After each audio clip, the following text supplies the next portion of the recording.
तरसुइया थाने क्षेत्र में बने बरगद घाट के शिलान्यास के दौरान कैबिनेट मंत्री नंदगोपाल गुप्ता नंदी ने विपक्षियों पर जमकर तंज कसा। यूपी में बीजेपी सरकार 4 साल पूरे होने पर उनके तमाम नेता मंत्री सरकार की उपलब्धियां गिनाने में लगे हुए हैं। उसी कड़ी में जहां कल प्रदेश सरकार के प्रवक्ता कैबिनेट मिनिस्टर सिद्धार्थनाथ सिंह ने प्रियंका गांधी पर तंज करते हुए उन्हें ट्विटर की रानी कह दिया था और नाव पर घूमने का शौकीन बताया था।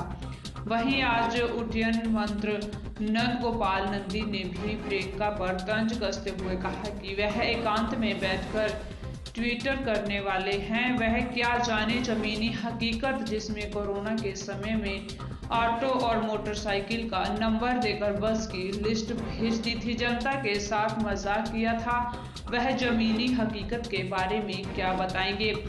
वहीं सपा, कांग्रेस और बसपा पर आरोप लगाते हुए नंदगोपाल गुप्ता नंदी ने कहा कि इन पार्टियों में भाई भतीजावाद चलता है और यह भी कहा कि जब सपा की सरकार थी तो यादवों से भी 10 लाख लिया जाता था और गैर यादव से 15 से 20 लाख रुपए ले लिया जाता था, और जब बसपा की सरकार थी तो दलितों से 15 लाख और गैर दलितों से 20 से 25 लाख लेकर नौकरी दी जाती थी। आज माननीय योगी आदित्यनाथ के नेतृत्व में लोगों को बिना पैसा लिए रोजगार मिल रहा है और सभी नियुक्तियां पारदर्शिता के साथ हो रही हैं। ये सुनाते हैं। देखिए,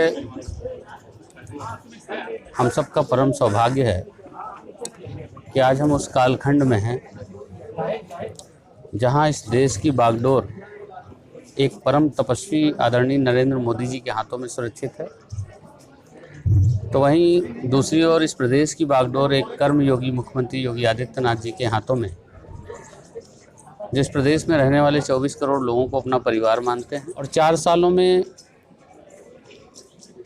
वो कार्य हुए हैं जो वर्षों से लंबित पड़े थे।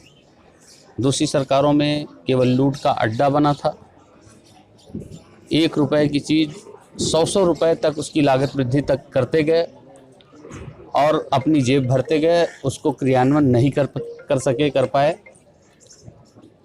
माननीय मुख्यमंत्री जी के नेतृत्व में ऐसे वर्षों से पड़ी लंबित योजनाओं का धरातल पर लोकार्पण हुआ है और सबका साथ, सबका विकास और सबका विश्वास सिर्फ नहीं ये नारा, ये है उद्देश्य हमारा। और आज का ये कार्यक्रम इस पर चरितार्थ है और इस बात की पुष्टि करता है। एक आखिरी सवाल, प्रियंका गांधी वाड्रा ने ट्वीट किया है जिससे कहा है कि सरकार को यूपी और जो ऐड है उस पर डिक्लेयर लिखना चाहिए कि सारी बातें काल्पनिक है, इसका वास्तविकता से कोई लेना देना नहीं। इस पर क्या कहेंगे? देखिए, कांग्रेस, सपा, बसपा किस तरह से भाई भतीजावाद, परिवारवाद में लिप्त रहे हैं, ये किसी से छिपा नहीं। शानदार एकांत में बैठ कर के ट्वीट करने की राजनीति, सोशल मीडिया में बयानबाजी करने की राजनीति।